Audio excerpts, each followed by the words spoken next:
Hey everybody, welcome to the Magic Weekly News Update for May 27th, 2018 on the Mana Leek. I'm John as always, and this week was all Battle Bond all the time.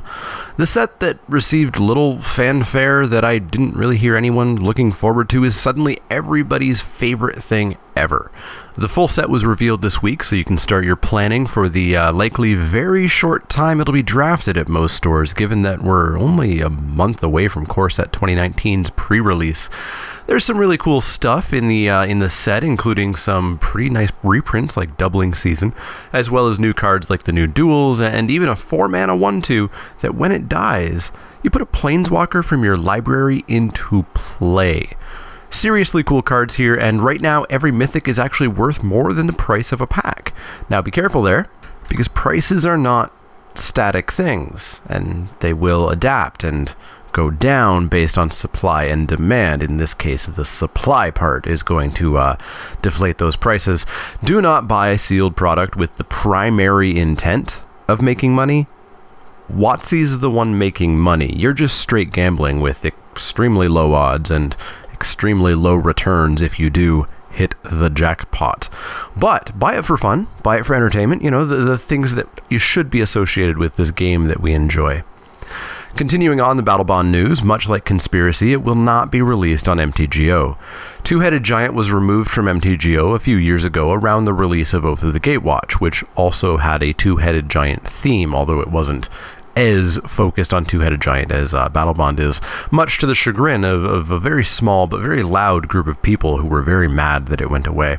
And so without Two-Headed Giant on MTGO, it just wouldn't be possible to have Battle Bond events. The code was already a mess for Two-Headed Giant there, and coding a Two-Headed Giant draft sounds like a miserable task to do. However, it has been confirmed, just like Conspiracy and Commander, that select cards from Battle Bond will be available in treasure chests, so they will find their way into the system. If you play Constructed and you win treasure chests, you might open them. If you don't, people will sell them and you can just go buy them from the bots, just like you can your Palace Jailers and whatever. And that's great, because I really want to try Canadian Highlander Super Friends, and that Planeswalker Tutor guy is going to be awesome. Stay tuned, Canadian Highlander content will come someday. It's just an expensive buy-in to actually get into it. Finally, with Battle Bond, there will be promo packs given out at launch events on the release weekend of June 8th. Note that your LGS might be having a preview event this coming weekend, but the promos aren't meant for that event. They should not be given out there. Also, it's a preview this weekend, not a pre-release, in that there's no special packaging, there's no extra promos, stores aren't given any bonus product to give out as prizes, etc. It's just an event with boosters that aren't for sale yet. So that's why they're calling it a preview event as opposed to a pre-release for Battle Bond. The promo packs that are coming out on the launch weekend will have 2 cards in them, and they will be the partner pairs from the set. The problem with these promo packs is that the packs are searchable. The plastic wrap is very similar to the plastic wrap that we saw in the Dominaria pre-release kits, in that it's very sort of fogged and opaque and you can't quite see the cards in there, except the plastic wrap is larger than the size of a card, and at the top is completely transparent, meaning that you can push the cards up to the top and read the name and see exactly what pair of cards is in there.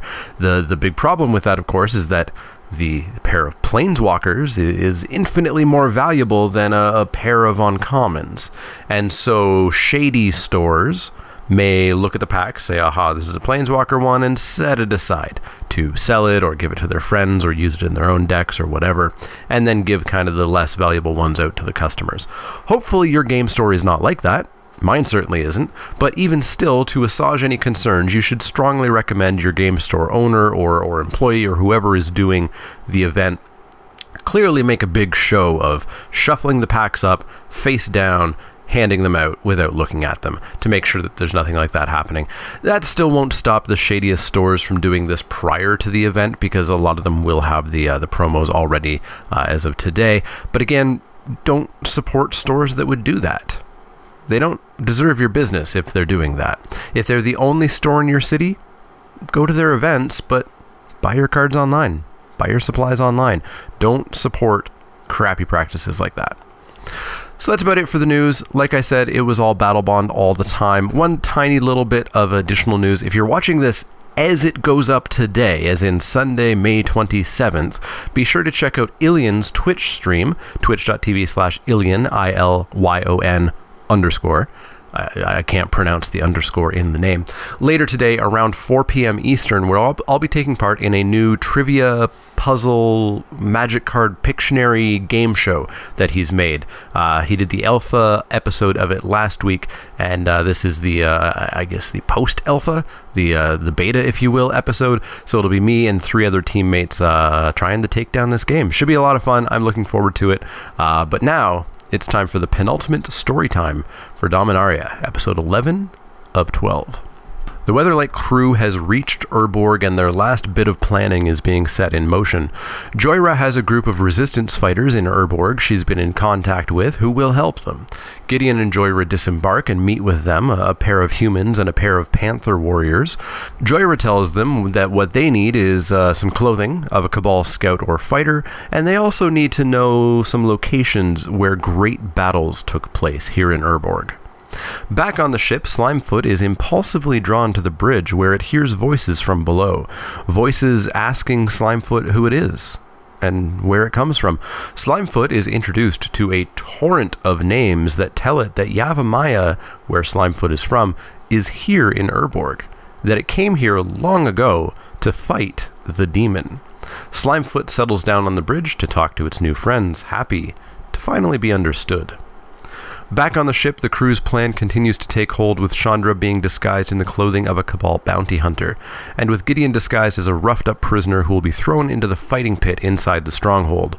The pair, along with Karn and Teferi, disembark the ship and begin to walk to the stronghold, not wanting to risk taking the ship too close and alerting the Cabal. On the way, the Gatewatch members learn that Teferi fought Bolus before and lost spectacularly, just like them, and attempt to convince Karn to come with them to Ravnica to fight Bolas, instead of immediately going to New Phyrexia. Karn eventually tells them he'll consider their invitation. Finally, they reach the stronghold where the plan will be set in motion. Teferi will cast a time-slowing spell, allowing them to walk into the stronghold. Once inside, the army of the dead warriors that Liliana is off to raise will attack, emptying the stronghold, allowing Gideon and Chandra to grab the Black Blade and escape. Speaking of Liliana, her and the crew of the Weatherlight reach the location of a great battle that was really more of a massacre, which kind of fits their purposes, and Liliana begins to stir the dead. Hundreds of Panther warriors are risen and under Liliana's command are ready to follow the ship to attack the stronghold. However, before they can prepare to leave, from deep in the forest comes what killed these Panther warriors in the first place. It's Yargle, and he's come to Bargle. Back at the stronghold, Gideon and Chandra have reached the fighting pits as the time spell wears off. Whisper has arrived and is calling the cultists to the pit for a fight, and says the Demon Lord approaches. The undead army should have been here by now. Something must have gone wrong.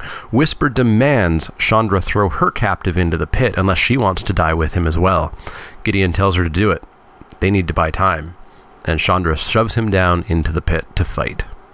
And with that, we are done episode 11 of Dominaria. We have a single episode left wherein we need to see Demon Lord Belzenlock be defeated. We need to see Liliana head on into Bolas's clutches. A lot needs to happen in this final story, so stay tuned next week, I suppose.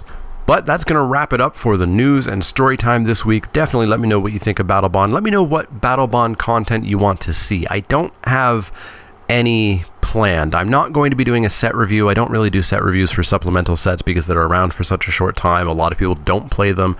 I don't tend to play too much of them unless it's unstable, which I played a ludicrous amount of, and I still want to play more of.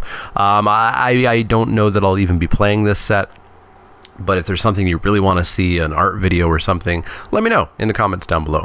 As always, if you have any questions, comments, or suggestions, you can find me on Twitter at @TheManaLeek. That's L-E-E-K, like the vegetable, not the card. You can also find me at Facebook.com/TheManaLeek, Twitch.tv/TheManaLeek, and Patreon.com/TheManaLeek. If you like the content, click that thumbs up button, click subscribe if you want to see more, and if you do have questions, comments, or suggestions, let me know. Otherwise, see you all next time.